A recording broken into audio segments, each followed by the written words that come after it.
தாய் தமிழ் உறவுகளுக்கு வணக்கம். அதிமுகவில் இணைந்த ஒரே மாதத்தில் சீட்டு கிடைத்தது. அதிமுகவில் இணைந்த ஒரே மாதத்தில் பெண் தலைவருக்கு சீட்டு கிடைத்தது என்ற தலைப்பில் இந்த காணொளியை காண்கிறோம். நேற்றைய தினம் அதிமுக வேட்பாளர் பட்டியல் அறிவிக்கப்பட்டது. தற்போதைய சட்டமன்ற உறுப்பினர்களுக்கு கூட சீட்டு கிடைக்கவில்லை. முன்னாள் அமைச்சர்களுக்கு கூட சீட்டு கிடைக்கவில்லை.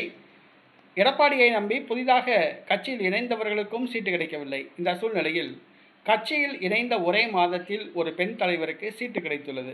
ஆம், ஆதவ் அர்ஜுனா அவர்களுடைய மாமியார், லாட்டரி அதிபர் மார்டின் அவர்களுடைய மனைவி லீமா ரோஸ். இவர் ஐஜேகே கட்சியில் இருந்தார். ஒரு சில மாதங்களுக்கு முன்பாக அதிமுகவில் இணைந்தார்.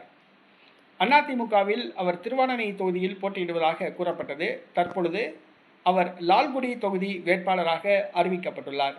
லாட்டரி அதிபர் மார்டின் அவர்கள் இந்தியாவில் பல அரசியல் கட்சிகளுக்கு ஆயிரக்கணக்கான கோடி ரூபாய்கள் நன்கொடையாக தேர்தல் பத்திரங்கள் வழங்கியவர் என்பது குறிப்பிடத்தக்கது. தற்பொழுது அதிமுக தேர்தல் செலவுக்காக எடப்பாடி பழனிசாமிக்கு குறிப்பிட்ட தொகையை மார்டின் வழங்கியதாக கூறப்படுகிறது. அதற்கு நன்றி கடனாக அவருடைய மனைவி லீமா ரோஸுக்கு அதிமுக வேட்பாளராக போட்டியிடக்கூடிய சீட்டு லால்குடி தொகுதிக்கு வழங்கப்பட்டுள்ளது. அதிமுக வேட்பாளராக லால்குடி தொகுதியில் களமிறங்குகிறார் கோடீஸ்வரி லீமா ரோஸ். மார்டின் லாட்டரி அதிபர் மார்டின் அவர்களுடைய மனைவி, ஆதவ் அர்ஜுனா அவர்களுடைய மாமியார் என்பது குறிப்பிடத்தக்கது. கட்சியில் சேர்ந்த ஒரே மாதத்தில் சீட்டு கிடைத்தது. இதற்கு காரணம் பெட்டி கொடுத்ததுதான் என்று கூறப்படுகிறது.